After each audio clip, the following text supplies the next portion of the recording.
Assalamualaikum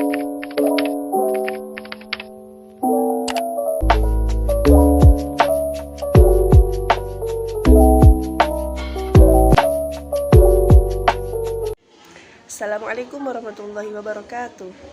Perkenalkan, nama saya Nafiatul Rashidah dari Prodi Pendidikan Guru Sekolah Dasar Fakultas Keguruan dan Ilmu Pendidikan akan menjelaskan tentang materi pertemuan dari pertemuan pertama, kedua, ketiga, keempat, pendidikan konsep dasar bahasa Indonesia sekolah dasar.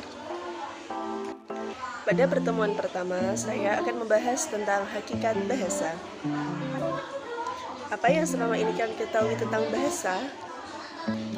Bahasa, secara universal, bahasa dimaknai sebagai perilaku yang berbentuk ujaran. Seperangkat bunyi bermakna yang dihasilkan oleh alat ucap manusia. Berarti, apakah bahasa hewan, binatang, tidak bisa digolongkan sebagai bahasa? Sifat khusus bahasa manusia. Yang pertama, produksionalitas. Bahasa manusia tidak memiliki batasan kalimat. Yang kedua, komposisionalitas. Manusia mampu memahami suatu kalimat bukan karena pernah membaca atau mendengarnya. Yang ketiga, kreativitas.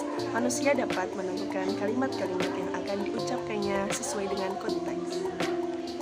Meninggal, mati, dan mampus. Dan yang keempat adalah fleksibilitas. Istilah atau perumpamaan yang digunakan oleh manusia dapat berkembang seiring perubahan zaman. Selanjutnya, ciri-ciri bahasa. Yang pertama, bahasa itu bermakna. Bahasa merupakan lambang bunyi yang melambangkan suatu makna tertentu.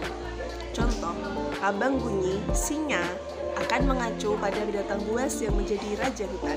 Yang kedua, yaitu bahasa sebagai arbiter. Arbiter tidak ada hubungan pasti antara lambang bunyi dan makna. Yang ketiga, bahasa itu konvensional dan universal. Sekelompok manusia harus mematuhi konvensi kesepakatan bahwa suatu lambang bunyi mewakili suatu makna. Bahasa punya variasi. Variasi bahasa dapat dipengaruhi oleh latar belakang ekonomi, pendidikan, tempat tinggal, dan profesi. Dan yang terakhir, bahasa menjadi identitas penuturnya. Suatu kelompok sosial akan merasa berbeda apabila memiliki bahasa mereka sendiri. 7 fungsi bahasa. Fungsi yang pertama adalah instrumental, untuk memenuhi kebutuhan atau menyampaikan keinginan. Fungsi yang kedua, regulatori, untuk mengontrol perilaku orang lain, seperti menyuruhnya atau melarangnya untuk melakukan sesuatu. Fungsi yang ketiga, interaksional, untuk berinteraksi dan menjalin hubungan sosial dengan orang lain. Contoh, apa kabar? Fungsi yang keempat, personal, untuk menyampaikan pendapat atau pemikiran diri sendiri. Contoh, saya senang bertemu Anda. Fungsi yang kelima, imajinatif, untuk mengekspresikan ide-ide fiksional dan imajinasi di luar nalar. Contoh, menulis puisi atau cerpen. Fungsi yang keenam adalah heuristik, untuk mencari informasi, fakta, serta keterangan yang ingin diketahui seseorang. Contoh, bagaimana hal ini bisa terjadi? Dan yang ketujuh, informatif, untuk memberikan informasi, fakta, serta keterangan kepada lawan bicara. Contoh, aku ingin memberitahu sesuatu. Bagian pertama adalah fonologi. Akar kata fon dan logos yang berarti bunyi dan ilmu. Secara sederhana, fonologi adalah cabang bahasa yang mempelajari bunyi-bunyi bahasa. Cabang-cabang fonologi. Cabang fonologi yang pertama adalah fonetik. Fonetik adalah yang mempelajari bunyi tanpa memikirkan, tanpa mempertimbangkan makna. Kedua, fonemik.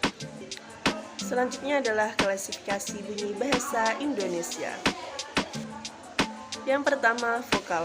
Bunyi bahasa yang dihasilkan dengan membiarkan bunyi keluar tanpa ada hambatan. Yang kedua, diftong. satu bunyi bahasa yang ditulis dengan menggunakan dua huruf vokal. Dan yang ketiga, konsonan, bunyi bahasa yang dihasilkan dengan menghambat udara keluar dengan menggunakan artikulator tertentu. Fonemik part 2. Fonemik bahasa Indonesia. Fonem merupakan kesatuan bahasa terkecil yang tidak mengandung makna, maksudnya, tetapi dapat membedakan makna. Contoh, lupa dan rupa. Dua kata tersebut berbeda makna karena ada perbedaan dua huruf, yaitu L dan R. Contoh yang kedua adalah batuk, batak, batik, dan batok. Kedua adalah alofon. Realisasi fonem pada pelaksanaan ujaranya banyak terjadi perubahan. Misal, fonem B pada kata baru diucapkan sebagai huruf B, tapi dalam kata Sabtu, B menjadi P. Jadi, realisasi fonem B dalam pelaksanaan ujaranya dapat menjadi B dan dapat menjadi P. Pertemuan keempat adalah morfologi. Konsep dasar morfologi.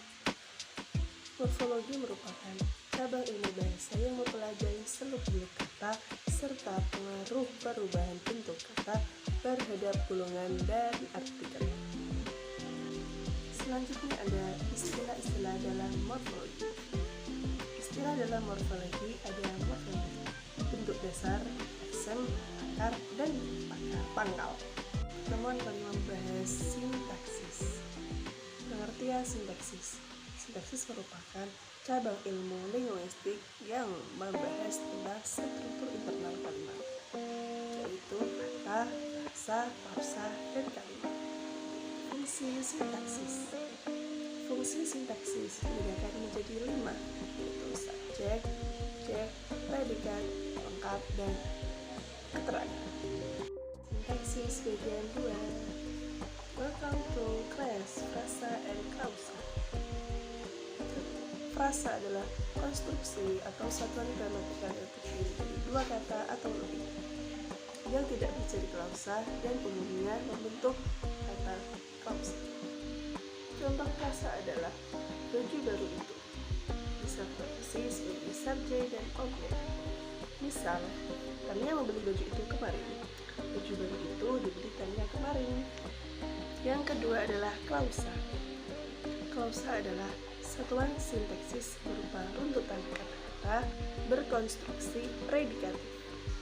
Artinya, di dalam konstruksi itu ada komponen berupa kata atau frasa yang berfungsi sebagai predikat, dan yang lain berfungsi sebagai subjek, objek, dan keterangan. Contoh klausa. Andi akan berangkat ke Surabaya. Masih berupa klausa karena belum diakhiri dengan intonasi final. Akan menjadi kalimat jika diberi tanda baca seperti Andi akan berangkat ke Surabaya. Klasifikasi klausa. Klausa berdasarkan strukturnya. Ada klausa bebas dan klausa terikat. Yang kedua, klausa berdasarkan kategori unsur predikatifnya. Ada klausa verbal, nominal, adverbial, adjektifal, dan numeralial. Yang ketiga, klausa berdasarkan unsur negasi. Ada klausa positif dan klausa negatif. Keempat, klausa berdasarkan letak subjek dan predikat. Ada klausa versi dan klausa inversi. 5, klausa berdasarkan kepasifan predikatnya. Ada klausa aktif dan ada klausa pasif. Terima kasih dan tetap semangat. Sampai jumpa di